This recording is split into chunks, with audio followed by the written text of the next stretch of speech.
Good morning from the so far out west. They call it the east again.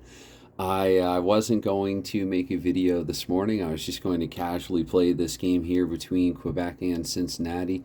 I've yet to change the score because I haven't been using these cards. I've just been using the computer and deck of cards and just keeping score and updating, inputting things into, the penalty box, a window that I have pulled up here in Delphi or tab or whatever, just as I've been going along. That's normally how I would do it if I'm not video recording the game. Anyway, so I didn't change the score yet, but let's just say that after 2 periods of play, I assumed, however incorrectly, that the Quebec Nordiques would defeat the Cincinnati Stingers even more decisively this time.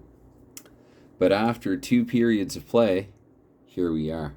So I thought, well, Quebec, they might not lose the TV, the YouTube, or they shouldn't lose the TV YouTube title against Cincinnati even in the rematch. However, Cincinnati, they opened the scoring. Just do a quick recap here before I flip out the third period. Bill Gilligan opened up the scoring for the Stingers. Barry Legge and Rick Dudley assisted on the goal. Serge Bernier tied it for Quebec. I don't keep exact time. I just mark goals by period for this one. Rich Ledoux then gave Cincinnati the lead again, assisted by Robbie Ftorek and Jamie Hislop. Bob Fitchner responded for Quebec with his first. Mark Tardif got the assist, and in doing so became the first player of this project with double-digit points. So Tardif is up to point number 10.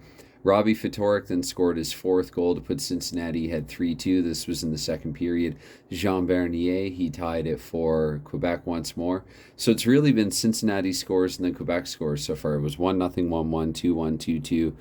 3-2, 3-3, and then 4-3, courtesy of Jamie Hislop getting his second for the Cincinnati Stingers, assisted by Barry Legge and Pat Stapleton. So I might not have gone over every goal and every assist there, but hopefully that should give you a reasonable idea of how things have transpired through 40 minutes. So up to the 42.5 minute mark, and I've decided another thing that I might do is just try to go over this one a little more slowly since it will be only one period of play. So because of this 5 of diamonds here, it means that Claude LaRose here for Cincinnati will have possession. I hope I've shuffled thoroughly enough. Now that I've said that 2 5s have come out of the pile back to back, that can happen. And what it also means here is that LaRose, since it's not an ace and not in the 7 to 10 range, it means that 6 of hearts, that's not a good look either. What it means is that LaRose has been unable to set anyone up with a chance to score. So that's 2.5 minutes into period 3. And it will be the Nordiques with possession here. Matty Hagman, he needs either an ace or a 6 to 10. So 6 will suffice, just barely. So Hagman, he feeds it on to Serge Bernier, actually. So Bernier, it's been a good game for who I think is Brother John. So Bernier needs either an ace or a 5 to 10 to score here about 5 minutes in. And 3. So Norm Lapointe, I believe it's Norm. I got to double check there, but I think Norm would be a pretty common name beginning with the letter M back then. I should be able to do that right now, actually. So it wasn't Mike Liut or Michel Dion. Sorry, Pete. It's not Michel Dion or Mike Liut. Yes, Normand or Norm Lapointe who got the start here. And that actually had an impact in this game because one of Quebec's goals, can't remember which one, I think it might have been Bernier's, Jean Bernier's, was from a jack. And a red jack, which means, Lapointe let a goal in where Michel Dion would not have. Anyway, so that there was no goal there on that play, so it's going to be back the other way with it now. Rich Ledoux, but Ledoux needed a 6 to 10 or an ace, and that 4, that's not going to work either. That's been turned over again. So we're now 7.5 minutes into the third period. Up to the 10-minute mark we go, where it's the Nordiques with possession once more. Riel Cloutier and the King. These WHA cards, basically, if it's going to be a King, it's basically always going to get through the other team's defense. With a set like the 63 NHL in Toronto, that wouldn't necessarily be the case. Anyway, it's going to go on to a Quebec Nordiques team player. So with the 8, I just do this very rough. Let's give it to Jerry Lariviere. And this needs to be either an ace or 7 to 10. And it's a 9, so we have a tie game here. 4-4 tie game. I don't do overtime, so maybe this I still want to say TV title, the pro wrestling thing. Maybe this YouTube title defense will end in a stalemate. Anyway, secondary assist on the goal because it was La Riviere from Cloutier, as I recall. And I don't recall 100% accurately, so just to be safe. 3 and then King, that's right. And then 2 and then 8 was, the player La Riviere who got the goal. And the ace of spades, Serge Bernier, is going to get the second assist. All right. So it might also be Gary and not Jerry. That's Gary's or La Riviere's first goal of the this campaign, and Cloutier with his 6th point, Serge Bernier with his 5th with the secondary assist. So we can even double check the sequences here. So we had a team card and a secondary assist. We got 1, 2, 3, 4, 5, 6, 7, 8, 9, 10, 11, 12, 13, 14, 15, 16, 17, 18. So 10 minutes, 4 sequences, and the 18, the 2 extra cards there for the secondary assist and for 1 draw for the team player there for Quebec. So it's going to be the Nordiques. Cloutier with it here once more, but this time with a 6, unable to maneuver it to anyone to score.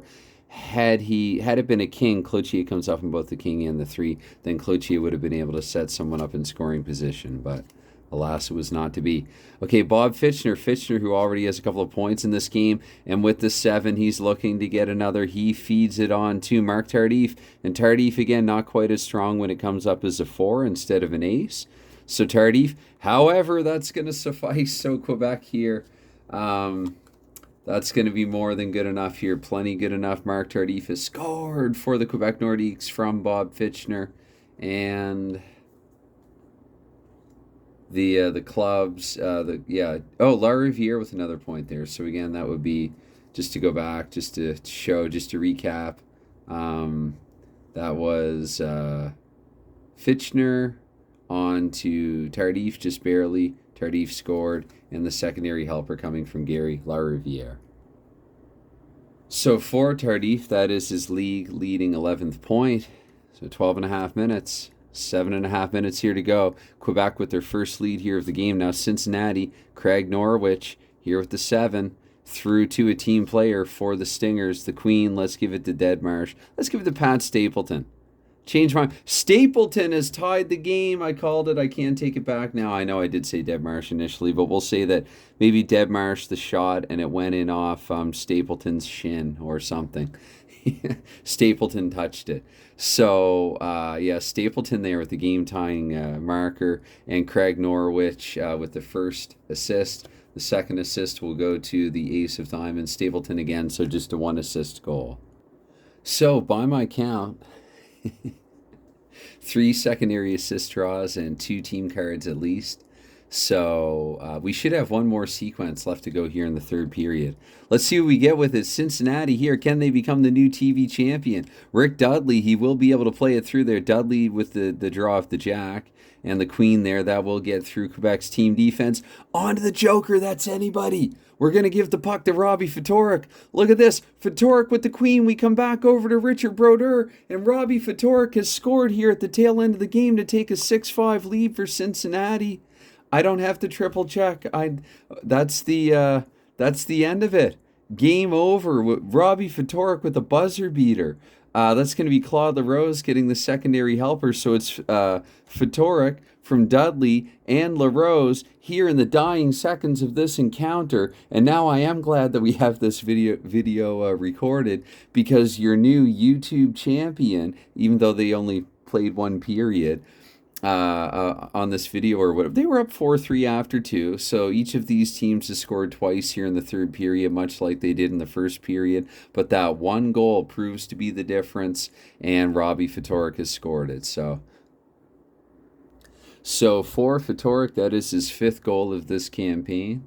And what else was I going to say? Oh, it's Quebec's first loss.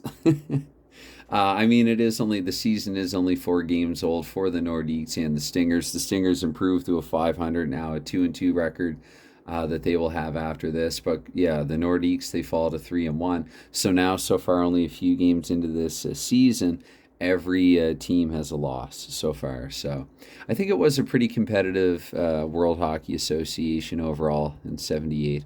I'm curious now, as I say that, to look at the summary and look at the standings. So you had the Racers in last place with 53 points, 24-51-5 record, and the Jets in first place with 102 points, 50-28-2. So that is about a 50-point spread across 8 teams.